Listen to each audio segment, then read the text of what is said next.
الحمد لله نحمده ونستعينه ونستغفره ونؤمن به ونتوكل عليه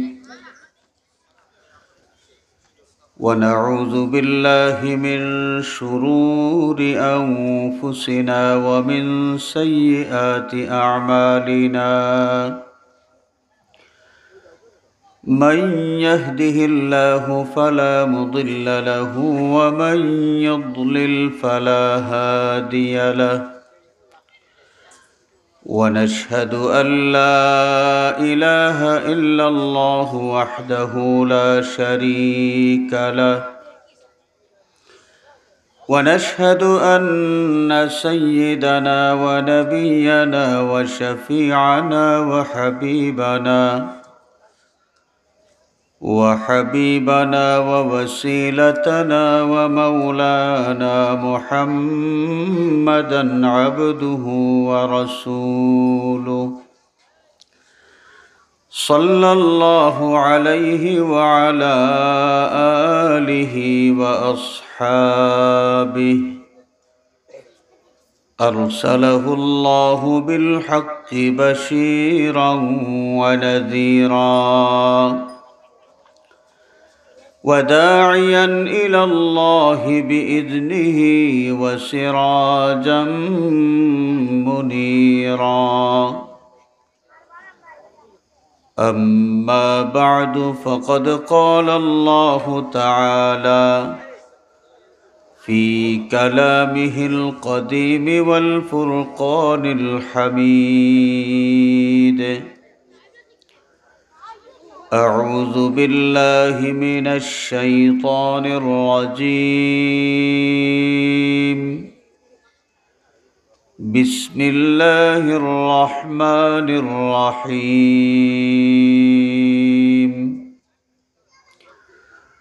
لقد جاءكم رسول من أنفسكم عزيز عليه ما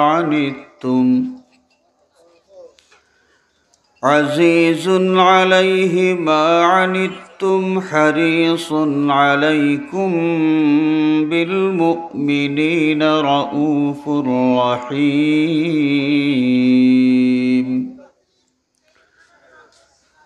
وفي مقام آخر قال الله عز وجل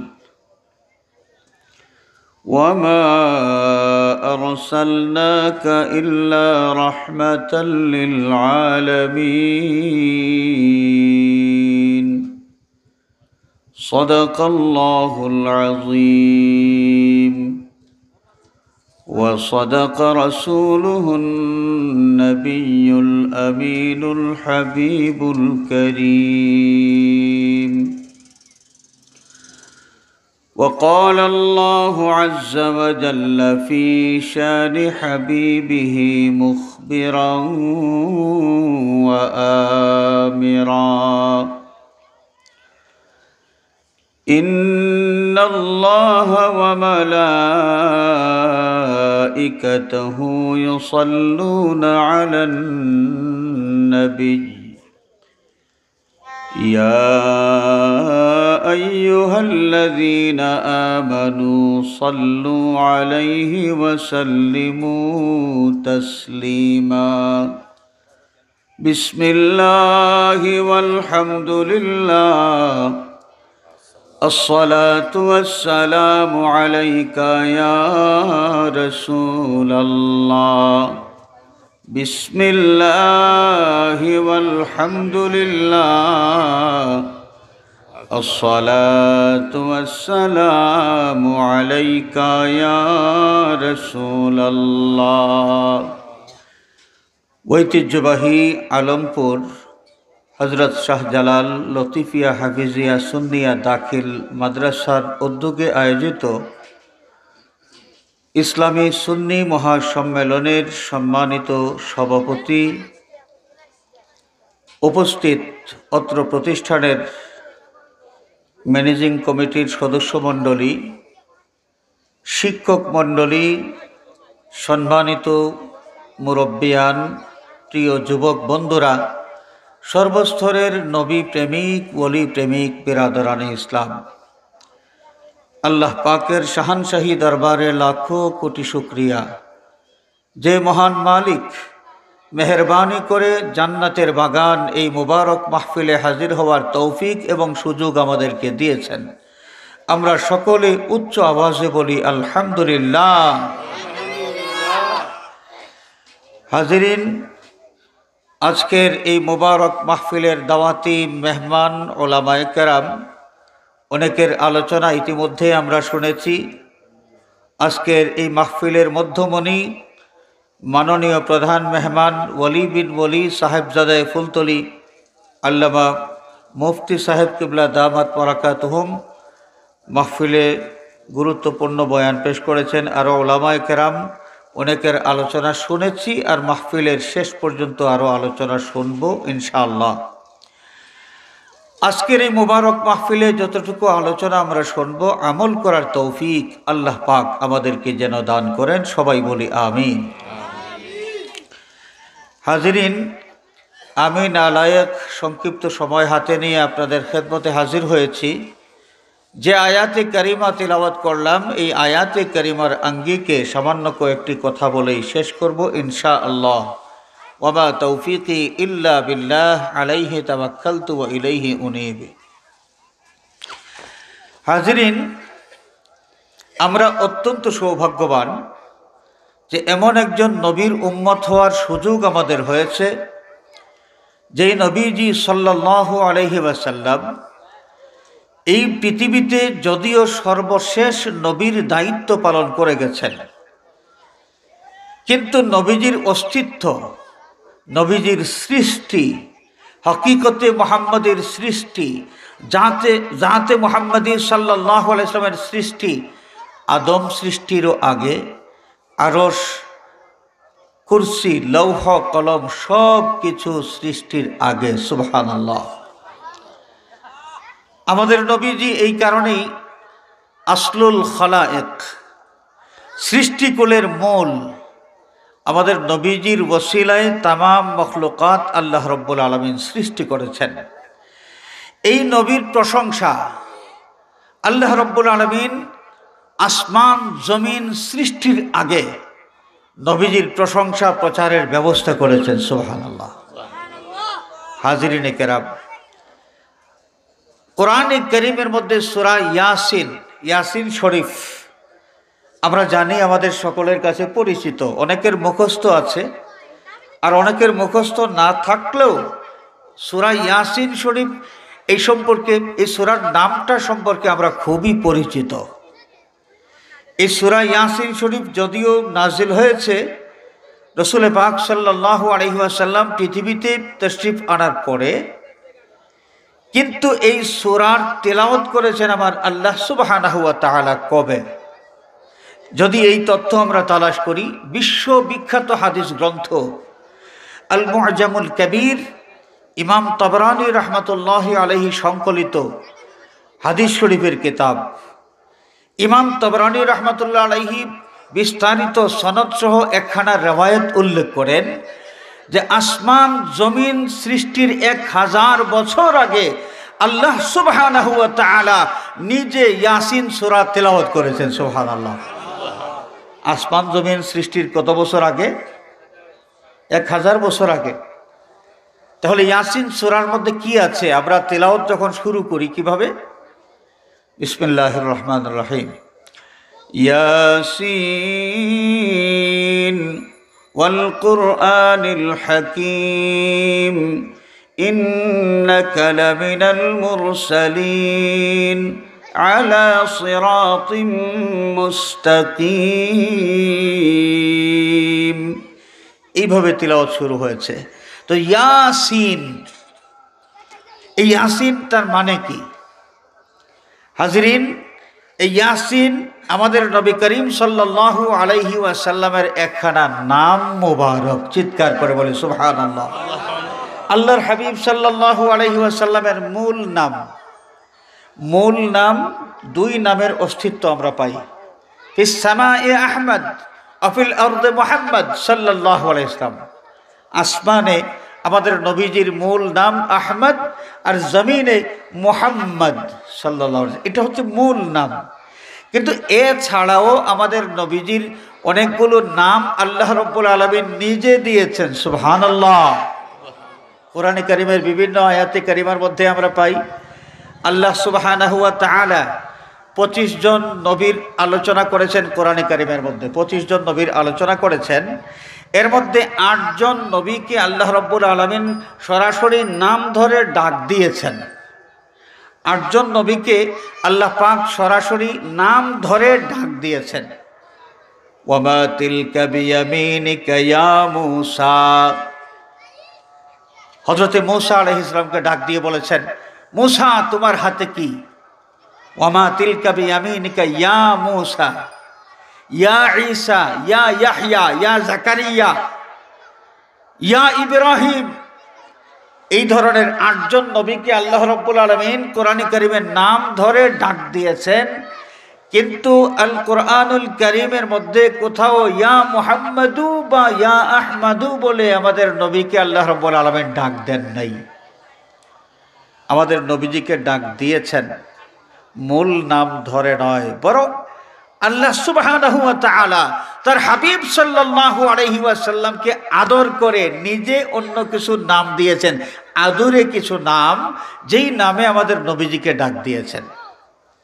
ইয়া আইয়ুহাল মুযাম্মিলু কুমিল লাইলা ইল্লা কালিলান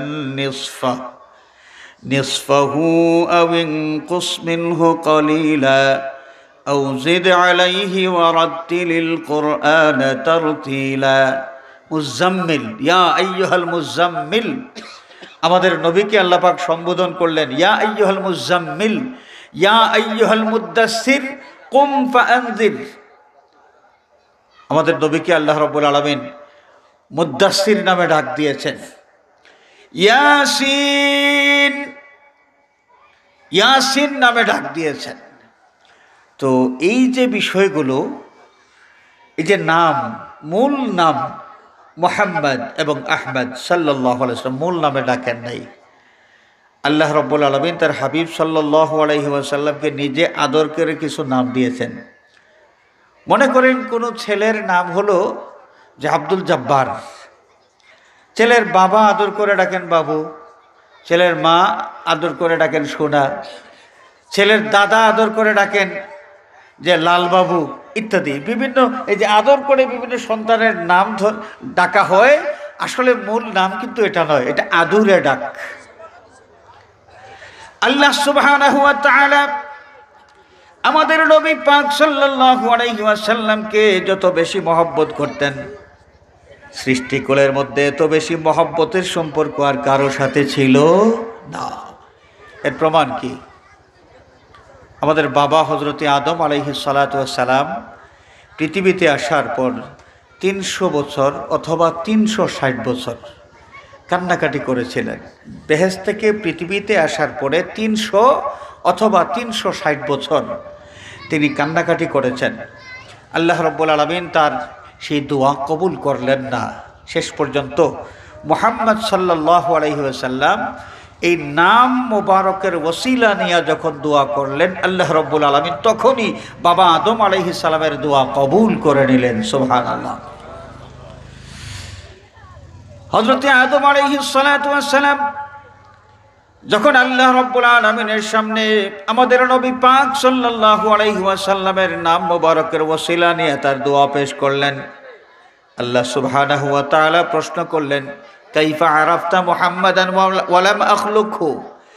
আদম রে, তোমার কাছে আমি জানতে চাই যে মুহাম্মদ নামের ওসিলা নিয়ে তুমি আমার কাছে দোয়া করেছো, সেই মুহাম্মদকে তুমি কেমনে চিনতে পেরেছো? তোমার বংশ থেকে যাকে আমি পৃথিবীতে পাঠাবো সেটা তো অনেক দেরি আছে, অনেক দেরি আছে। তোমার বংশ থেকে এই মুহাম্মদ পৃথিবীতে আসবেন, এখন তুমি তাকে কেমনে চিনতে পেরেছো?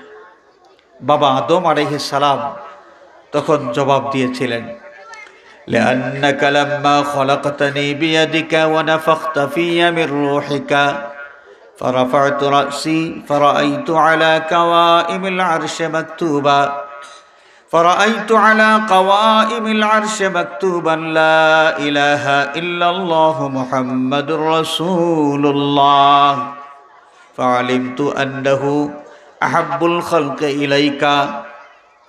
বাবা আদম আলাইহিস সালাম বলেন, আল্লাহ এই মুহাম্মদকে কেমনে চিনতে পেরেছি? যদিও আমি চিনি না, এই নামের ওসিলা আমি কেন নিলাম? আমাকে সৃষ্টি করার পর যখন আমার মধ্যে জীবন দান করেছো, আমার মাথাটা উপরের দিকে উঠাইয়া আরশের দিকে তাকাইলাম।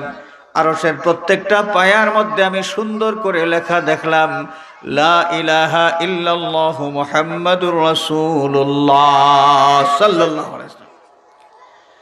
আল্লাহ রাব্বুল আলামিন তার হাবিব সাল্লাল্লাহু আলাইহি ওয়াসাল্লামের নাম মোবারক আরশের প্রত্যেকটা পায়ার মধ্যে তার নামের সাথে মিলাইয়া সুন্দর করে অঙ্কিত করে রেখেছিলেন। সুবহানাল্লাহ। হাজিরিন, তো প্রাসঙ্গিকভাবে একটা কথা আমি বলতে হয়, বর্তমান যুগে কিছু কিছু লোক তথাকথিত ইসলামী চিন্তাবিদ, এরা ফতোয়া জারি করেছেন লা ইলাহা ইল্লাল্লাহ মুহাম্মাদুর রাসূলুল্লাহ যদি এক লাইনে লেখা হয় তাহলে নাকি শিরিক হয়ে যায়। নাউজুবিল্লাহ বলবেন না? অথবা একদিকে আল্লাহু আরেকদিকে মুহাম্মাদু যদি সমান লাইনে সমান স্কেলে দুই পার্শ্বে লেখা হয় তাহলে নাকি শিরিক হয়ে যায়। আল্লাহ রাব্বুল আলামিন নিজে তার হাবিব সাল্লাল্লাহু আলাইহি ওয়াসাল্লামের নাম মোবারক আরশের প্রত্যেকটা পায়ার মধ্যে তার নামের সাথে মিলাইয়া তিনি অঙ্কিত করে রাখতে পারলেন। আর আমার মতো মৌলবী এখন ফতোয়াবাজি শুরু করেছেন যে আল্লাহর নামের সমান স্কেলে যদি মুহাম্মদ সাল্লাল্লাহু আলাইহি ওয়াসাল্লামের নাম মোবারক লেখা হয় তাহলে শিরিক নাকি হয়ে যায়। এই কতটুকু অজ্ঞ শুনেন, এরা দলিল দেয় যে নবী করিম সাল্লাল্লাহু আলাইহি ওয়াসাল্লামের আংটি, নবী করিম সাল্লাল্লাহু আলাইহি ওয়াসাল্লাম রাষ্ট্রীয় কাজে একটা আংটি ব্যবহার করতেন শিল দেওয়ার জন্য। আল্লাহর নবীর আংটির মধ্যে নাকি লা ইলাহা ইল্লাল্লাহ উপরে লেখা ছিল আর মুহাম্মাদুর রাসূলুল্লাহ নিচের লাইনে লেখা ছিল, দুই লাইনে আংটি ছিল। এবং পুরা কলিমা লা ইলাহা ইল্লাল্লাহ এক লাইন, মুহাম্মাদুর রাসূলুল্লাহ সাল্লাল্লাহু আলাইহি ওয়াসাল্লাম আরেক লাইন, দুই লাইনে লেখা ছিল নাকি নবীজির আংটির মধ্যে। এর চাইতে বড় অজ্ঞতা আর কি হইতে পারে? রাসূলুল্লাহ সাল্লাল্লাহু আলাইহি ওয়াসাল্লামের আংটির মধ্যে দুই লাইন লেখা ছিল না। শুনেন, লা ইলাহা ইল্লাল্লাহ মুহাম্মাদুর রাসূলুল্লাহ পুরা কালিমা লেখা ছিল না। আল্লাহর নবীর আংটি মোবারকের মধ্যে কি লেখা ছিল? মুহাম্মদ সাল্লাল্লাহু আলাইহি ওয়াসাল্লাম রাসূল, আর সবার উপরে ছিল আল্লাহ। ছোট জিনিস তো, আংটি কি বড় হয়? ছোট। এই ছোট জিনিসের মধ্যে তিনটা শব্দ লিখতে গিয়া একটু বাঁকা করে নকশা করা হয়েছে, বাঁকা করে। মুহাম্মদ সাল্লাল্লাহু আলাইহি ওয়াসাল্লাম নিচে একটু ডান দিকে, দ্বিতীয় লাইনে রাসূল একটু একটু বাম দিকে, তারপর সোজা উপরে লফজে আল্লাহ। তাহলে নিচ থেকে পড়লে মুহাম্মাদুর রাসূলুল্লাহ এই পর্যন্ত নবীজির আংটির মধ্যে লেখা ছিল। তিনটা মাত্র শব্দ। কটা শব্দ? তিনটা শব্দ। আর ওই অজ্ঞ বলবো না কি বলবো, কি বলবো আমি জানি না, যারা আন্দাজের উপর রাসূলুল্লাহর আংটি কেমন ছিল, লেখা কি ছিল কিছুই জানে না, বলে সেখানে নাকি লা ইলাহা ইল্লাল্লাহ আর মুহাম্মাদুর রাসূলুল্লাহ দুই লাইনে লেখা ছিল। হাজিরিন, এই সমস্ত অজ্ঞতা এখন চলছে দেদারসে, যার যেভাবে ইচ্ছা ফতোয়াবাজি করে যাচ্ছে। এগুলো হচ্ছে কিয়ামতের আলামত। এগুলো কি? কিয়ামতের আলামত। আল্লাহর নবী সাল্লাল্লাহু আলাইহি ওয়াসাল্লাম হাদিস শরীফের মধ্যে স্পষ্ট করে বলে দিয়েছেন, ইন্নাল্লাহা লা ইয়াকবিদুল ইলমা ইনতিজাআন ইয়ানতাজিউহু মিনাল ইবাদ ওয়ালাকিন ইয়াকবিদুল ইলমা বিকবদিল উলামা হাত্তা লা ইয়াবকা আলিমান ওয়াত্তাখাযান নাসু রুউসান জুহালান ফাফতাউ বিগাইরি ইলমিন ফাদাল্লু ওয়া আদাল্লু আও কামা ক্বালা আলাইহিস সালাতু ওয়াস সালাম। আল্লাহ নবী ইরশাদ করেছেন যে ইলিম একসাথে উঠে যাবে না। আল্লাহ রাব্বুল আলামিন ইলিম উঠায় নেবেন আলিম উঠানোর মাধ্যমে। হক্কানি আলিম যারা দুনিয়া থেকে চলে যাইতে থাকবেন এবং তাদের সাথে সাথে ইলিম উঠে যাবে। শেষ পর্যন্ত হক্কানি আলিমের কোনো অস্তিত্ব পাওয়া যাবে না। ওয়াত্তাখাযান নাসু রুউসান জুহালা, তখন যারা থাকবে সব জাহিল, নিজের মন গড়া সব ফতোয়াবাজি শুরু করে দেবে। মানুষ তাদের কাছে বিভিন্ন বিষয় জানতে চাইবে। ফাফতাউ বিগাইরি ইলমিন, তারা অজ্ঞতাবশত নিজের খেয়াল খুশি মতো ফতোয়া দেবে। ফাদাল্লু ওয়া আদাল্লু, এর মাধ্যমে নিজেরা গোমরা হবে এবং মানুষকে তারা গোমরা করবে। এই আলামত কিন্তু শুরু হয়ে গেছে। এখন যার যেভাবে ইচ্ছা ফতোয়াবাজি শুরু করে দিয়েছে। কিছুদিন আগে একজন ফতোয়া দিছে, নিশ্চয়ই আপনারা শুনেছেন, যে কোরআন শরীফ ধরতে হলে উজু লাগে না, অজু ছাড়াও কোরআন শরীফ স্পর্শ করা যায়। অজু ছাড়াও কোরআন শরীফ স্পর্শ করা যায়। কিছুদিন আগে একজন ফতোয়া দিয়েছে এবং দলিল দিয়েছে কোরআনে করিম দিয়া। কোরআনে করিমের আয়াত, লা ইয়ামাসসুহু ইল্লাল মুতাহহারুন, আল্লাহ রাব্বুল আলামিন বলেছেন পাক পবিত্র যারা তারা কোরআন শরীফ স্পর্শ করবে। এর দ্বারা মুরাদ হচ্ছে ফেরেশতা, ফেরেশতাদেরকে বোঝানো হয়েছে। আর মানুষ উজু করে পাক পবিত্রতা অর্জন করে কোরআন শরীফ স্পর্শ করতে হবে। এই আয়াতে নাকি এই ধরনের কিছুই বলা হয় নাই। নাউযুবিল্লাহি মিন যালিক। এই যে কোরআন শরীফের আয়াতের মন গড়া ব্যাখ্যা দিয়া ফতোয়া দিয়ে দিল যে কোরআন শরীফ স্পর্শ করতে হলে উজু করার কোনো দরকার নাই, উজু ছাড়াই চলবে। নাউযুবিল্লাহ। এটা হচ্ছে কোরআনে কারীমের আদব। আমাদের নবী করিম সাল্লাল্লাহু আলাইহি ওয়াসাল্লাম স্পষ্ট করে পরিষ্কারভাবে জানিয়ে দিয়েছেন যে কোরআন শরীফ ধরতে হলে উজু করা লাগবে। আর আল্লাহ রাব্বুল আলামিন কোরআনে কারীমে যে ইরশাদ করেছেন, লা ইয়ামাসসুহু ইল্লাল মুতাহহারুন, যারা পবিত্রতা অর্জনকারী এরা ফেরেশতা না। শুধু ফেরেশতার কথা এখানে বলা হয় নাই। ফেরেশতার কথা যদিও বলা হয়, পাশাপাশি মানুষের মধ্যে যারা কোরআন শরীফ ধরতে চায়, যারা পবিত্রতা অর্জন করতে পারবে, তারাই কোরআন শরীফ স্পর্শ করতে পারবে। খেয়াল করছেন? এখানে মাসআলা আছে, কোরআন শরীফ যদি গেলাফ থাকে, আপনার উজু নাই, গেলাফ সহ কোরআন শরীফ আপনি ধরতে পারবেন।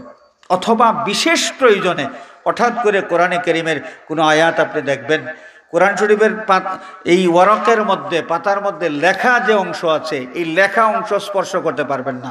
সাইডে দিয়ে যে খালি জায়গা আছে, এই খালি জায়গা দিয়ে আপনি স্পর্শ করতে পারবেন, কিন্তু লেখা স্পর্শ করা উজু ছাড়া, পবিত্রতা ছাড়া লেখা স্পর্শ করা যাবে না।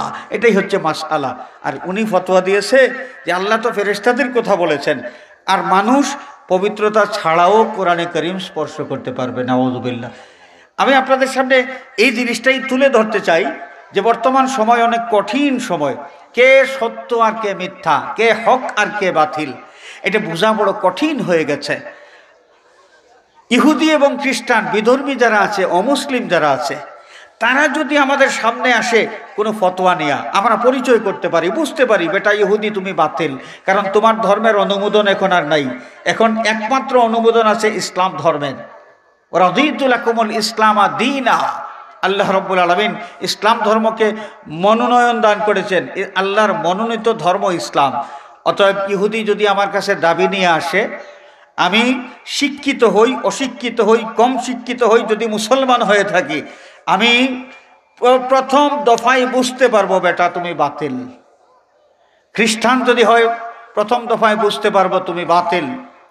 অমুসলিম যে কেউ হোক, বুঝতে পারবো তুমি বাতিল। কিন্তু মুসলমান হইয়া তাও যদি ইসলামী চিন্তাবিদ পরিচয় নিয়ে আমাদের সামনে আসে, তাহলে কে হক আর কে বাতিল এটা বোঝা বড় কঠিন হয়ে যায়।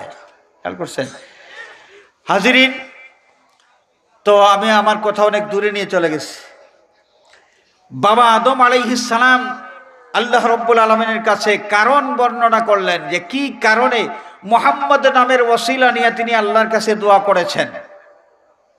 তিনি বললেন যে আল্লাহ, আমাকে সৃষ্টি করেছো, আমার মধ্যে জীবন দিয়েছো, আমি জীবন্ত হওয়ার পরে, জীবন পাওয়ার পরে যখন মাথা উপরের দিকে উঠাইলাম, আরশের প্রত্যেকটা পায়ার মধ্যে আমি সুন্দর করে লেখা দেখলাম, লা ইলাহা ইল্লাল্লাহু মুহাম্মাদুর রাসূলুল্লাহ সাল্লাল্লাহু আলাইহি ওয়াসাল্লাম। ফাআলিমতু আন্নাকা লাম তুদিফ ইলা ইসমিকা ইল্লা আহাব্বাল খালকি ইলাইক।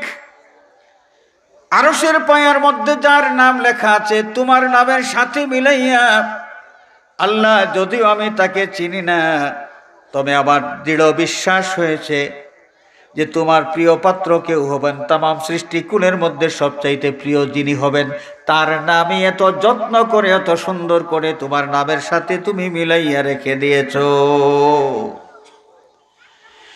এই মুহাম্মদকে যদিও আমি চিনি না, আরশের মধ্যে তোমার নামের পাশে তার নাম লেখা দেখার পরে যখন বিশ্বাস হয়েছিল সৃষ্টিকুলের মধ্যে সবচেয়ে প্রিয়তম এই মুহাম্মদ, আজকে 300 বছর বা 360 বছর কান্নাকাটি করলাম গো মাওলা, কোনোদিন আমার দোয়া তুমি কবুল করেছো বলে ঘোষণা দেওয়া নাই। বুক পড়া আশা নিয়ে সেই মুহাম্মদ নামের ওসিলা আমি নিয়েছি। আমার বিশ্বাস তোমার প্রিয়তম এই মুহাম্মদের ওসিলায় আবার আজকের দোয়া তুমি ফিরাইয়া দেবে না। সুবহানাল্লাহ। আল্লাহ রাব্বুল আলামিন কি বললেন? আদম যখন বলেছেন ইন্নাহু ফাআলিমতু আন্নাকা লাম তুদিফ ইলা ইসমিকা ইল্লা আহাব্বাল খালকে ইলাইকা, এই মুহাম্মদ তিনি যেই হন, আমি যদিও চিনি না, তবে আমার বিশ্বাস হয়ে গেছে সৃষ্টিকুলের মধ্যে সবচাইতে প্রিয়তম। আল্লাহ রাব্বুল আলামিন এর রিপ্লাই দিলেন কিভাবে? সাদাকতা ইয়া আদম, আদম তুমি সত্য বলেছ। ইন্নাহু লা আহাব্বুল খালকে ইলাইয়া, যেই মুহাম্মদ নামের ওসিলা তুমি নিয়েছ সেই মুহাম্মদ আমার কাছে সৃষ্টিকুলের মধ্যে সবচাইতে প্রিয়তম। চিৎকার করে বলি সুবহানাল্লাহ। ওয়ালাউলাহু লামা খালাকতুকা, আদম রে তুমি শুনে রাখো, যার নাম তুমি নিয়েছো আমার বন্ধু মুহাম্মদ সাল্লাল্লাহু আলাইহি ওয়াসাল্লাম, লাউলাহু লামা খালাকতুকা, আমার বন্ধুকে যদি আমি সৃষ্টি না করতাম তাহলে তুমি আদমকেও আমি সৃষ্টি করতাম না। এই জন্যে আমাদের নবীজি সাল্লাল্লাহু আলাইহি ওয়াসাল্লাম, যাকে বলা হয় সৃষ্টিকুলের ওসিলা, মিলাদ শরীফে মাঝে মাঝে একটা শেয়ার আমরা শুনি, বাঈসে ইজাদে আলম, বাঈসে ইজাদে আলম, তামাম সৃষ্টিকুলের সৃষ্টির ওসিলা নবী মুহাম্মদুর রাসূলুল্লাহ সাল্লাল্লাহু আলাইহি ওয়াসাল্লাম। হাজরিন, এই নবী পৃথিবীতে আসলেন কবে? নবীর অস্তিত্ব কবে থেকে শুরু হয়েছে? নবীর অস্তিত্ব কবে থেকে শুরু হয়েছে? তাবরানী শরীফের এই হাদিস থেকে আমরা এটার প্রমাণ পাই যে আল্লাহ সুবহানাহু ওয়া তাআলা আসমান জমিন সৃষ্টির 1000 বছর আগে ইয়াসিন ওয়াল কোরআনুল হাকিম সূরা ইয়াসিন শরীফ তিলাওয়াত করেছেন। সেই সূরার মধ্যে আমাদের নবীজিকে সম্বোধন করেছেন ইয়াসিন বলে। 1000 বছর আগে আমাদের নবীজিকে সম্বোধন করে আল্লাহ পাক বলছেন ইয়াসিন ওয়াল কোরআনুল হাকিম, বিজ্ঞানময় কোরআনের কসম, ইন্নাকা লামিনাল মুরসালিন। এই কথাটা, এই যে ইন্নাকা লামিনাল মুরসালিন, এই কথাটা আল্লাহ রাব্বুল আলামিন তার হাবিব সাল্লাল্লাহু আলাইহি ওয়াসাল্লাম পৃথিবীতে আগমন করার পরে আয়াতে কারিমা নাজিল করেছেন কোরআনে কারিমের মধ্যে, যেটা সন্নিবেশিত হয়েছে। কিন্তু আসমান জমিন সৃষ্টির 1000 বছর আগে আবার আল্লাহ পাক তার হাবিব সাল্লাল্লাহু আলাইহি ওয়াসাল্লামকে মহব্বতের ডাক দিয়া বলছেন ইন্নাকা লামিনাল মুরসালিন, বন্ধু অবশ্যই অবশ্যই আপনি রাসূলদের অন্যতম রাসূলদের অন্তর্ভুক্ত। সুবহানাল্লাহ। ইন্নাকা লামিনাল মুরসালিন, আমার নবীজির রিসালাতের বর্ণনা আল্লাহ রাব্বুল আলামিন কখন দিয়েছেন? আসমান জমিন সৃষ্টির 1000 বছর আগে। সুবহানাল্লাহ বলেন। সব নবী পৃথিবীতে আগমন করেছেন, তার এই পৃথিবীতে আসার পরে তার নবুয়ত রিসালাতের বর্ণনা আল্লাহ রাব্বুল আলামিন বিশ্ববাসীকে জানিয়ে দিয়েছেন। কিন্তু আমাদের নবী করিম সাল্লাল্লাহু আলাইহি ওয়াসাল্লামের রিসালাতের বর্ণনা আল্লাহ পাক কখন দিলেন? যে সূরা ইয়াসিন শরীফ যখন আল্লাহ তেলাওয়াত করেন, আসমান জমিন কিছুই সৃষ্টি করা হয় নাই, তখন আল্লাহ পাক বলছেন ইয়াসিন, বন্ধু ইয়াসিন ওয়াল কোরআনুল হাকিম, বিজ্ঞানময় কোরআনের কসম, ইন্নাকা নিশ্চয়ই আপনি লামিনাল মুরসালিন, অবশ্যই অবশ্যই রাসূলদের অন্তর্ভুক্ত, রাসূলদের অন্তর্ভুক্ত। সুবহানাল্লাহ। তাহলে এই নবী এর শান, এই নবীর শান বর্ণনা করে কি আমরা শেষ করতে পারবো? আমরা সৌভাগ্যবান এই শানওয়ালা নবীর মর্যাদার কথা আল্লাহ রাব্বুল আলামিন আসমানি গ্রন্থগুলোর মধ্যে স্পষ্ট করে উল্লেখ করে দিয়েছেন। জাবুর কিতাব বলেন, তাওরাত কিতাব বলেন, আর ইনজিল শরীফ বলেন, প্রত্যেকটা কিতাবের মধ্যে আখেরি জামানার নবীর দায়িত্ব যিনি পালন করবেন, আল্লাহর বন্ধু মুহাম্মদ সাল্লাল্লাহু আলাইহি ওয়াসাল্লামের প্রশংসা করা হয়েছে। প্রশংসায় ভরপুর ছিল আল্লাহর কিতাব জাবুর, আল্লাহর কিতাব তাওরাত, আল্লাহর কিতাব ইনজিল। সেই তাওরাত, জাবুর, ইনজিল যারা তেলাওয়াত করেছেন, বিশেষ করে আম্বিয়ায়ে কেরাম তারা আকাঙ্ক্ষা করেছিলেন যে যার এত প্রশংসা আল্লাহ রাব্বুল আলামিন নিজে করলেন, সেই নবীর উম্মত যদি হইতে পারতাম, নবী না হইয়া যদি সেই নবীর উম্মত হইতে পারতাম। সাইয়্যিদুনা মূসা কালিমুল্লাহ আলাইহিস সালাম তাওরাত কিতাবের মধ্যে আমাদের নবীজি সাল্লাল্লাহু আলাইহি ওয়াসাল্লামের প্রশংসা শোনার পরে আল্লাহর কাছে দোয়া করেছিলেন, আল্লাহর কাছে দরখাস্ত পেশ করেছিলেন, ওগো মাবুদ, ওগো মালিক মাওলা, গোটা তাওরাত কিতাব জুড়ে যার প্রশংসা তুমি করলে, আমি চাই তার উম্মত যেন আমি হইতে পারি। আল্লাহ রাব্বুল আলামিন নবী মূসা আলাইহিস সালাতু ওয়াস সালামকে পরিষ্কারভাবে জানিয়ে দিলেন, মূসা রে, তোমার এই দাবি পুরা করা হবে না। সাইয়্যিদুনা হযরতে ঈসা আলাইহিস সালাতু ওয়াস সালাম আল্লাহর কাছে দোয়া করলেন। তাওরাত কিতাবের মধ্যে আল্লাহর হাবিব আখিরি জামানার নবী মুহাম্মদ সাল্লাল্লাহু আলাইহি ওয়াসাল্লামের বর্ণনা শোনার পরে নবী ঈসা আলাইহিস সালাতু ওয়াস সালাম আল্লাহ রাব্বুল আলামিনের দরবারে দোয়া করলেন, ওগো আল্লাহ, তাওর ইনজিল কিতাব জুড়ে যে নবীর প্রশংসা তুমি করলে, আমি সেই নবীর উম্মত হইতে চাই, মেহেরবানি করে আমার এই দরখাস্ত তুমি কবুল করে নাও। আল্লাহ রাব্বুল আলামিন হযরতে ঈসা আলাইহিস সালাতু ওয়াস সালামের দরখাস্ত কবুল করে নিলেন। সুবহানাল্লাহ। এই জন্য ঈসা আলাইহিস সালামকে আসমানে উঠায় রাখা হয়েছে, আসমানে উঠায় রাখা হয়েছে। ঈসা আলাইহিস সালামের বয়স যখন 32 বছর 6 মাস ছিল, তখন আল্লাহ রাব্বুল আলামিন তাকে আসমানি কিতাব দান করলেন, নবুয়তির দায়িত্ব দিলেন, এবং কিছুদিনের মধ্যেই তাকে আল্লাহ রাব্বুল আলামিন আসমানে উঠায় নিলেন। তিনি আসমানে আছেন। সেই ঈসা আলাইহিস সালাম পৃথিবীতে আবারও আসবেন কিয়ামতের আগে। কিয়ামতের আগে আসবেন, দাজ্জালের সাথে জিহাদ করবেন। তখন তার পরিচয় নবী ঈসা থাকবে না, তার পরিচয় থাকবে উম্মতে মুহাম্মদী ঈসা, নবী মুহাম্মদ সাল্লাল্লাহু আলাইহি ওয়াসাল্লামের উম্মত ঈসা। পৃথিবীতে আগমন করবেন, দাজ্জালের বিরুদ্ধে তিনি জিহাদ করবেন, এবং এই পৃথিবীতে আবার তিনি ইন্তেকাল করবেন। ইন্তেকাল করার পরে তাকে দফন করা হবে জমিনে। কোন জায়গায়? একটা রিওয়ায়াতের মধ্যে এসেছে যে রাসূলুল্লাহ সাল্লাল্লাহু আলাইহি ওয়াসাল্লামের রওজা মুবারক, আয়েশা রাদিয়াল্লাহু তাআলা আনহার হুজরার মধ্যে, যেখানে আল্লাহর নবীর রওজা শরীফ, আল্লাহ নবীর রওজা শরীফের পিছনে সাইয়্যিদনা হযরতে আবু বকর সিদ্দিক রাদিয়াল্লাহু তাআলা আনহুর কবর শরীফ, তার পিছনে সাইয়্যিদনা হযরতে ওমর ফারুক রাদিয়াল্লাহু তাআলা আনহুর কবর শরীফ। এর পিছনে খালি জায়গা আছে, এর পিছনে কিছু কি আছে? খালি জায়গা আছে। এই খালি জায়গা যেটা হযরতে ঈসা আলাইহিস সালাম পৃথিবীতে আসার পরে, পৃথিবীর জীবনযাপনের পরে, আখিরি জামানার নবীর উম্মত পরিচয় নিয়া যখন জীবনযাপন করার পর তিনি ইন্তেকাল করবেন, মৃত্যুবরণ করবেন, তখন তাকে দফন করা হবে সেই খালি জায়গায়। সুবহানাল্লাহ। খেয়াল করছেন? তো আমি আপনাদের খেদমতে আরজ করতে চাই, আমরা তো ভাগ্যবান, নবীরা এই উম্মত হওয়ার জন্য আল্লাহর কাছে দরখাস্ত পেশ করেছেন। আমরা তো একটাও দরখাস্ত পেশ করার দরকার হয় নাই। অটো সিস্টেমে মিন উম্মতে মুহাম্মাদিন সাল্লাল্লাহু আলাইহি ওয়াসাল্লাম, অটো সিস্টেমে আমরা নবী মুহাম্মদ সাল্লাল্লাহু আলাইহি ওয়াসাল্লামের উম্মত হয়ে গেছি।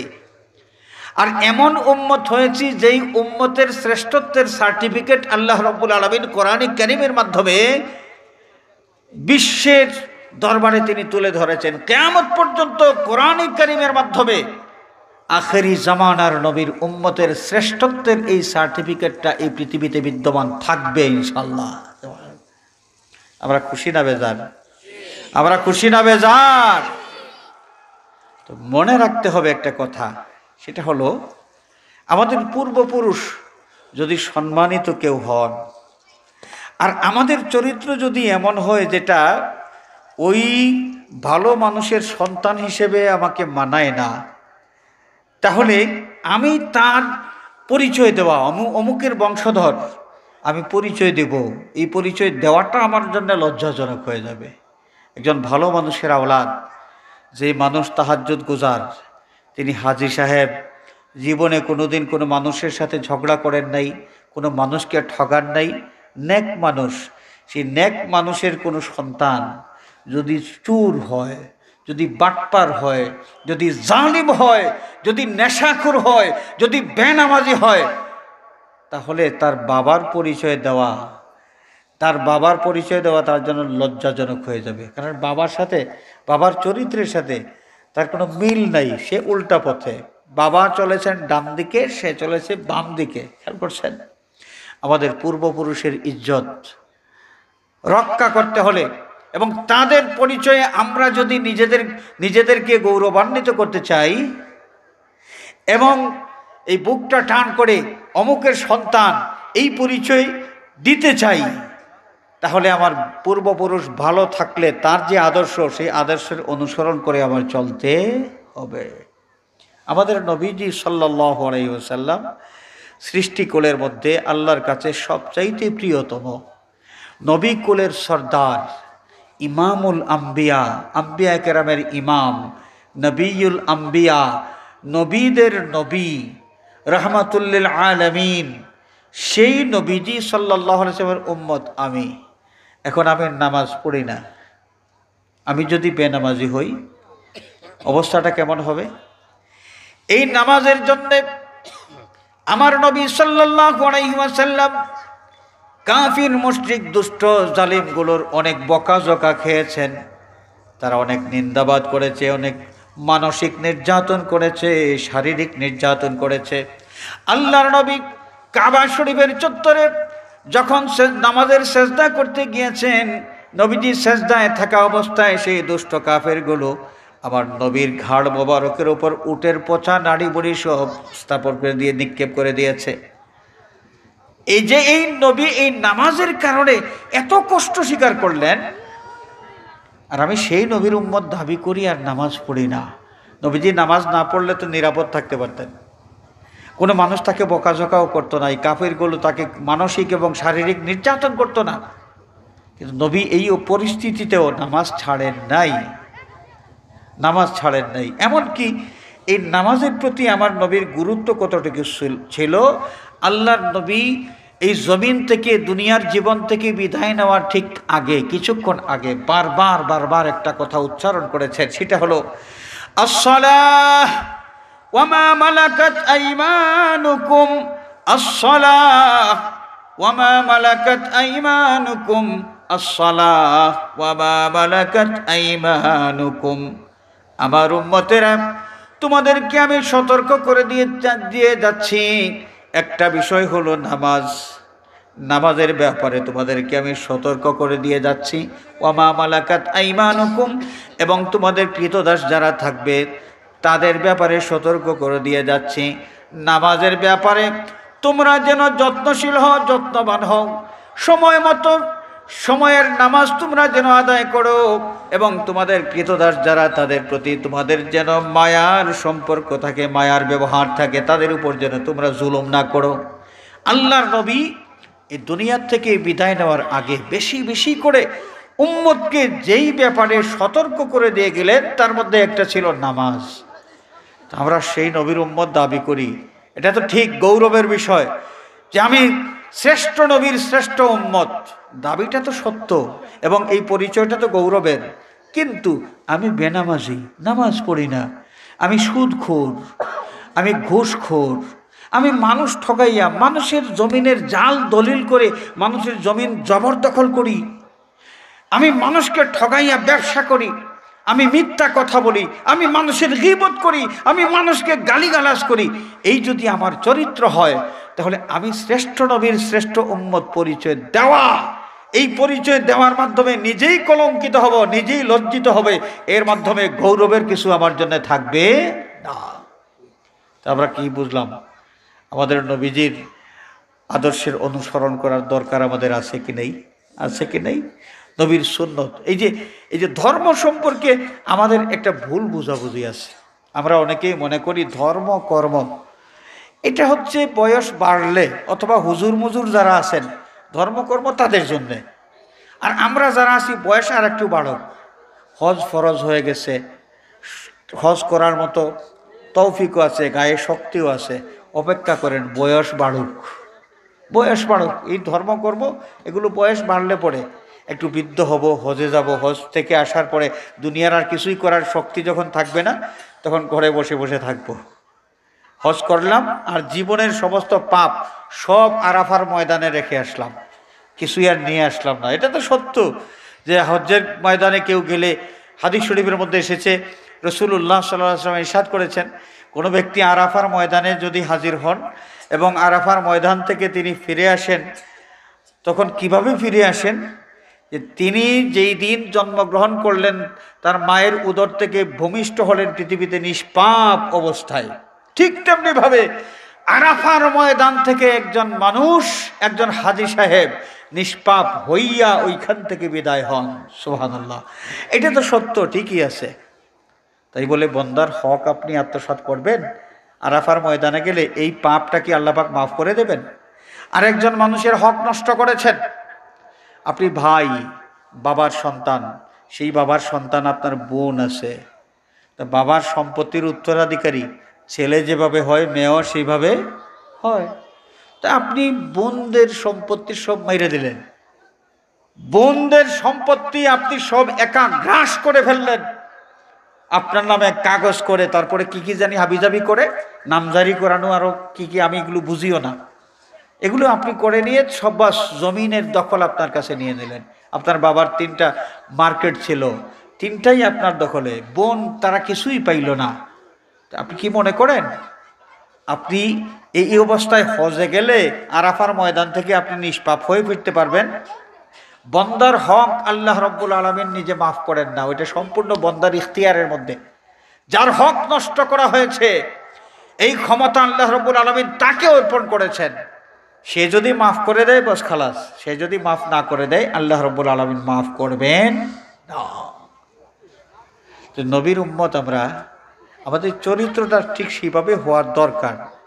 আমাদের নবীজি সাল্লাল্লাহু আলাইহি ওয়াসাল্লাম নিরীহ মানুষ যারা, দুর্বল মানুষ যারা, তাদের সহযোগিতার জন্য তাদের পাশে দাঁড়িয়েছেন। নবীর জীবনের ইতিহাস নবুয়ত প্রকাশিত হওয়ার আগেও, শুধু পরে না, আল্লাহর নবীর নবুয়ত প্রকাশিত হওয়ার আগেও নবীর জীবনের দিকে যদি আমরা তাকাই, সেই বাল্যকাল বলেন, আল্লাহর নবীর শৈশবকাল বলেন, নবীজি সাল্লাল্লাহু আলাইহি ওয়াসাল্লাম শৈশবকালে হযরতে হালিমাতুস সাদিয়া রাদিয়াল্লাহু তাআলা আনহার দুধ পান করেছেন। হালিমাতুস সাদিয়া রাদিয়াল্লাহু তাআলা আনহা তিনি নিজে বলেছেন যে আমার দুগ্ধপুষ্য নিজের সন্তান একটা ছিল, আর এইদিকে আমি মক্কা থেকে কুরাইশ বংশের আব্দুল্লাহর বেটা মুহাম্মদ সাল্লাল্লাহু আলাইহি ওয়াসাল্লাম আমি যখন নিলাম, তাহলে দুগ্ধপুষ্য শিশু আমার 2 জন হইল।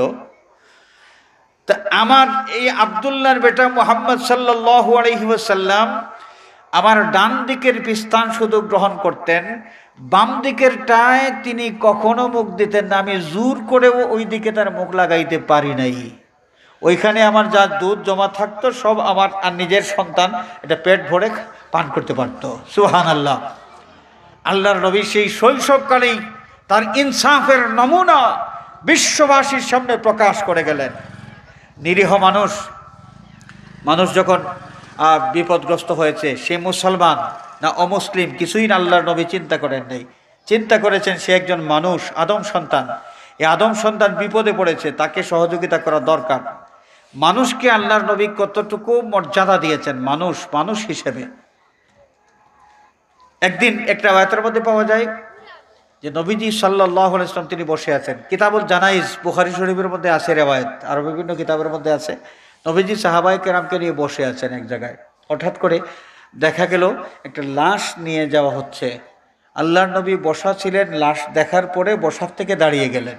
তো সাহাবায়ে কেরামও দাঁড়িয়ে গেলেন সবাই।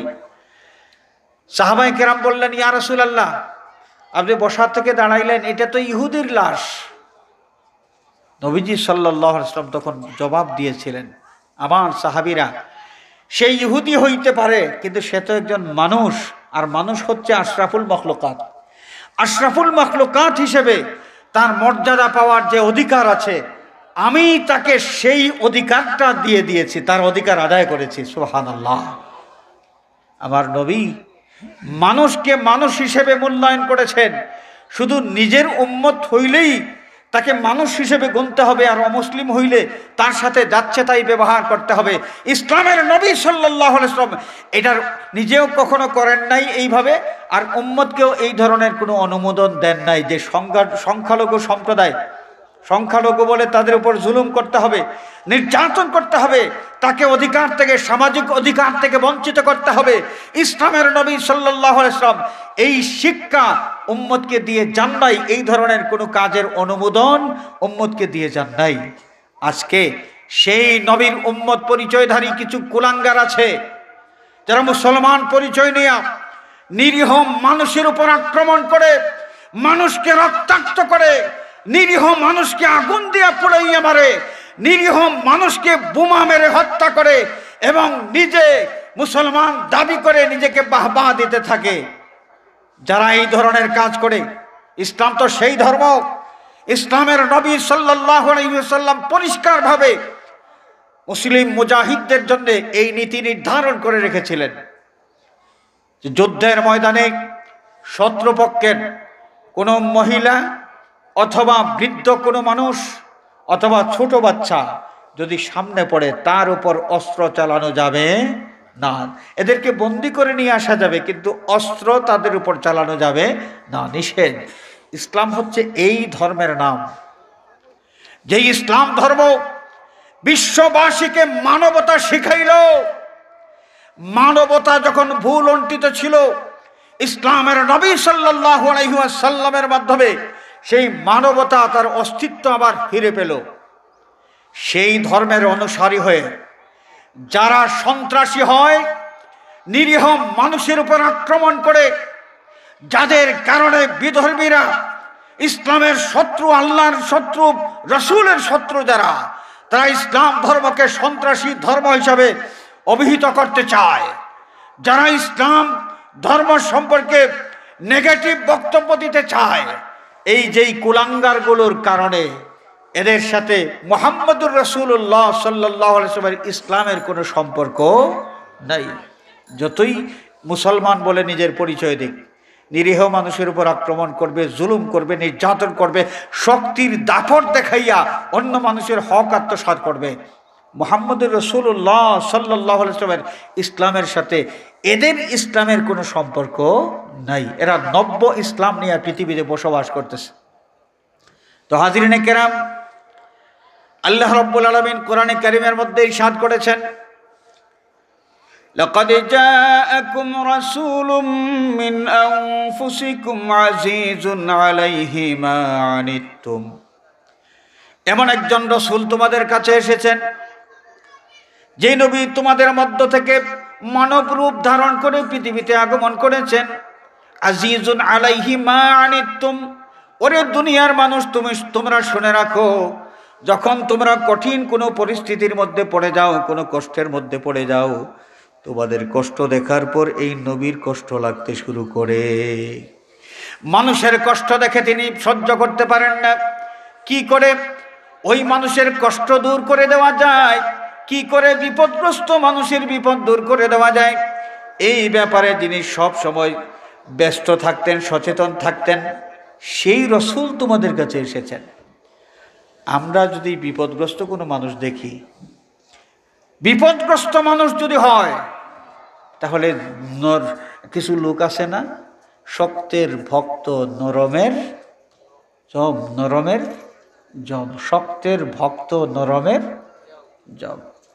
যেই মানুষ একটু নিরীহ, দুর্বল, কোনোভাবে যদি একে একদম ধাক্কা দিয়ে শেষ করে দেওয়া যায়, যদি কোনোভাবে যন্ত্রণা দিয়ে তার বাড়িটা বিক্রি করানোর ব্যবস্থা করা যায়, তাহলে আমার 10 ডিসিমেল আর তার 8 ডিসিমেল, দুইটা মিলে 18 ডিসিমেলের বিরাট একটা প্লট আমার হয়ে যাবে। এমন নিষ্ঠুর দুষ্ট মানুষ, জালিম মানুষ আমাদের সমাজে আছে কি নাই? আছে। মানুষের সরলতার সুযোগ নিয়ে মানুষ ঠগায়।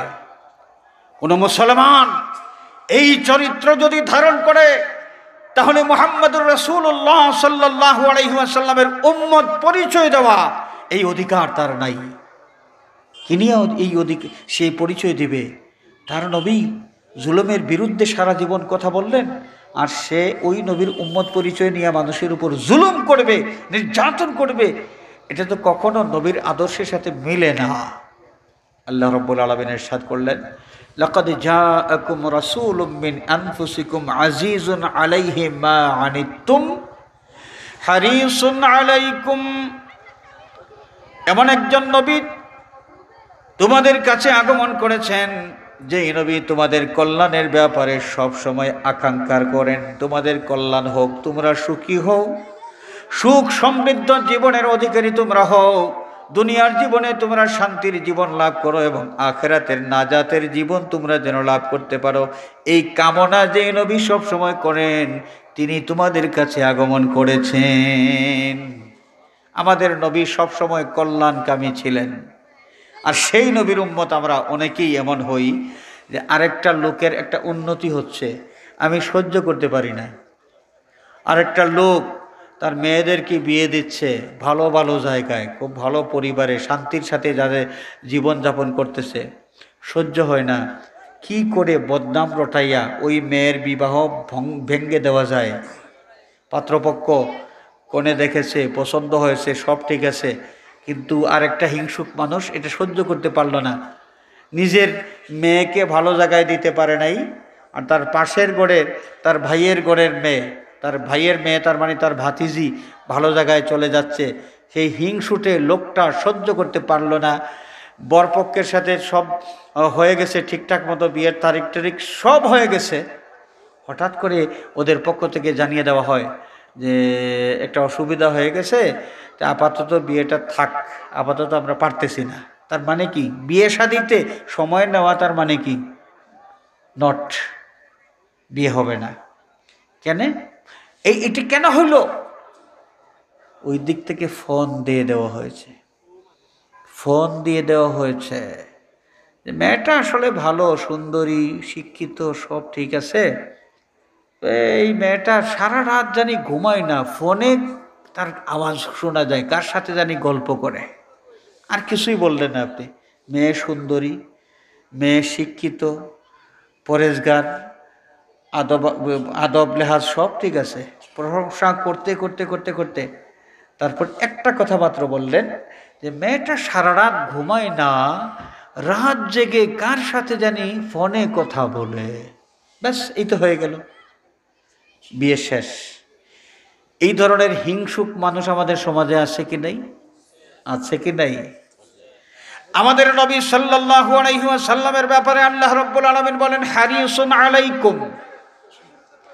এমন একজন রাসূল তোমাদের কাছে এসেছেন, যেই নবী, যেই রাসূল তোমাদের কল্যাণ কামনা করেন, তোমাদের উন্নতি হোক, তোমাদের ভালো হোক, সব সময় তিনি চান। সেই নবীর উম্মত হইয়া আমরা অন্য কোনো মানুষের একটু ভালো হোক, উন্নতি হোক, এটা সহ্য করতে পারি না। এমন যদি হয়, তাহলে সারাটা জীবন যদি আমি আউয়াবিনের নামাজ পড়ি, তাহাজ্জুদের নামাজ পড়ি, সদকা খয়রাত করি, জীবনে 22 বার আমি হজ করি, উমরা করি, মনে রাখতে হবে আল্লাহর নবী স্পষ্টভাবে জানিয়ে দিয়েছেন, ইন্নাল হাসাদা ইয়াকুলুল হাসানাতি কামা তাকুলুন নারুল হাতাবা, আও কামা ক্বালা আলাইহিস সালাতু ওয়াস সালাম। আল্লাহর নবী ইরশাদ করেছেন, লাকড়িকে যখন আগুন পায়, আগুন যেভাবে লাকড়িকে জ্বালাইয়া একদম ছাই বানিয়ে দেয়, বেকার বানিয়ে দেয়, একজন মানুষ যখন হিংসুক হয়ে যায়, অন্য কোনো মানুষের প্রতি হিংসা পোষণ করে, ওই হিংসাটা তার জীবনের সমস্ত নেকিগুলোকে বরবাদ করে দেয়। তো লাভ হইল 22 বার হজ করা, 50 বার উমরা করা, প্রত্যেক বছর 5 লক্ষ 10 লক্ষ টাকা সদকা দেওয়া, কোনো কাজে আসবে না। হিংসার মতো একটা বদভ্যাস আমাদের মধ্যে যদি থাকে, তাহলে এই বদভ্যাসের কারণে আমাদের সমস্ত নেকিগুলো অটো সিস্টেমে ডিলেট হইতেই থাকবে। আমি একদিকে হিংসা পোষণ করতে থাকবো, আরেকদিকে আমার নেকিগুলো আমলনামা থেকে ডিলেট হতে থাকবে। তাহাজ্জুদের নামাজের সওয়াব, আউয়াবিনের নামাজের সওয়াব, হজের সওয়াব, উমরার সওয়াব, সদকা খয়রাতের সওয়াব সব আস্তে আস্তে কমতে থাকবে কমতে থাকবে। শেষ পর্যন্ত অবস্থাটা এমন হবে যে এই লোকটা জীবনভর এত বেশি আমল করলো, কিয়ামতের দিন তার সামনে যখন আমলনামা তুলে ধরা হবে, এই লোকটা নিজের আমলনামা দেখে অবাক হয়ে যাবে। তার মধ্যে প্রশ্ন জাগবে, সারাটা জীবন এত আমল করলাম, আমার সওয়াব গেল কই? এ তো সামান্য সওয়াব নিয়ে আজকে হাসরের ময়দানে আমি কেন? আল্লাহ রাব্বুল আলামিনের দরবারে ওই লোকটা যখন এই প্রশ্ন করবে যে আয় আল্লাহ, জীবনে বহু বহু তাহাজ্জুদের নামাজ আদায় করেছি, পাঞ্জেগানার নামাজ তো আমি সব সময় আদায় করেছি, জীবনে বহু তাহাজ্জুদ পড়েছি, আওয়াবিন পড়েছি, চাষতের নামাজ, ইশরাকের নামাজ পড়েছি, অনেক সদকা খয়রাত করেছি, অনেক নফল রোজা রেখেছি। আল্লাহ, আমার সমস্ত জীবনের এত আমল, এই আমলের সবগুলো কোথায় গেল? আল্লাহ রাব্বুল আলামিন তখন তাকে বলবেন, আল্লাহর বলা, কিয়ামতের দিন আল্লাহ রাব্বুল আলামিন যা বলবেন সব ডকুমেন্টারি বলবেন। সব কি? ডকুমেন্টারি। আল্লাহর দরবারে একজন মানুষের গোটা জিন্দেগির আমলের ডকুমেন্ট, একটা ডকুমেন্ট হলো যে জমিনের উপর আমরা চলাফেরা করতেছি, যে জমিন কোনোদিন কথা বলে না। এখানে এই যে প্যান্ডেল তৈরির জন্যে গর্ত করতে হয়েছে, মাটির মধ্যে শাবল দিয়ে আঘাত করা হয়েছে, মাটি কি উফ শব্দ বলেছে কোনোদিন? না। এই জমিনের উপর আমরা চলাফেরা করি, মাটি কোনোদিন কথা বলতে পারে না। কথা বলবে একদিন, একদিন এই জমিন কথা বলবে। কোন দিন বলবে? ইযা জুলজিলাতিল আরদু জিলজালাহা ওয়া আখরাজাতিল আরদু আসকালাহা ওয়া ক্বালাল ইনসানু মা লাহা ইয়াওমাইযিন তুহাদ্দিসু আখবারাহা বিআন্না রাব্বাকা আওহা লাহা। হাশরের ময়দানে জমিনের নিচের থেকে সমস্ত মানুষ জিন্দা হইয়া যখন আল্লাহ রাব্বুল আলামিনের দরবারে হাজির হবে, এই সময় এই জমিন প্রত্যেকটা মানুষের শুরু থেকে শেষ পর্যন্ত সমস্ত আমলের বর্ণনা আল্লাহ রাব্বুল আলামিনের দরবারে পেশ করতে থাকবে। দুনিয়ার জীবনে কোনোদিন যেই জমিন কথা বলল না, যেই জমিনের কথা দুনিয়ার জীবনে কোনোদিন কান দিয়ে শোনা গেল না, হাশরের ময়দানে সেই জমিন যখন আল্লাহ রাব্বুল আলামিনের দরবারে জীবনের সব ঘটনাগুলো বর্ণনা দিতে থাকবে, মানুষ অবাক হয়ে যাবে, জিজ্ঞেস করবে অবাক হইয়া, কি হলো রে? এই জমিন তো কোনোদিন কথা বলে নাই, আজকে এই বিপদের দিনে আবার আমাদের জীবনের সমস্ত ঘটনার বর্ণনা দিয়ে আমাদের জন্য বিপদ আবার বাড়িয়ে দিচ্ছে। জমিন কেমনে কথা বলে? বিআন্না রাব্বাকা আওহা লাহা।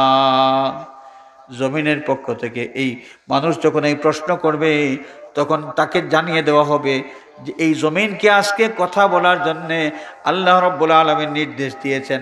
আল্লাহর নির্দেশে, আল্লাহর তৌফিকে জমিন কথা বলতে শুরু করেছে। যে কিয়ামতের দিন ডকুমেন্টারি, বন্দার এই জীবনের আমলের ডকুমেন্টারি, একটা হলো ডকুমেন্ট এই জমিন, জমিন বর্ণনা দিবে। দ্বিতীয় যেটা আমাদের সকলের জানা আছে, কিরামান কাতিবিনা ইয়ালামুনা মা তাফআলুন, আমাদের রেকর্ড, আমলের রেকর্ড সংরক্ষণের জন্য অফিস নথি যারা সংরক্ষণ করবেন, দায়িত্বশীল ফেরেশতা যাদেরকে আমরা কিরামান কাতিবিন বলি, সেই কিরামান কাতিবিন আমাদের জীবনের সেই আমল নামার তালিকা করছেন, কিয়ামতের দিন আমাদের সামনে তুলে ধরা হবে। আর আল্লাহ পাক নিজেই তো সাক্ষী আছেন। তো হাজিরিনে কেরাম, আমাদের এই যে গোটা জীবন যখন যা করি, গোপনে, দুনিয়ার জীবনে যত গোপনে কোনো কাজ করি না কেন, সেই গোপন জগতের খবরও আল্লাহ রাব্বুল আলামিন খুব ভালো করে জানেন।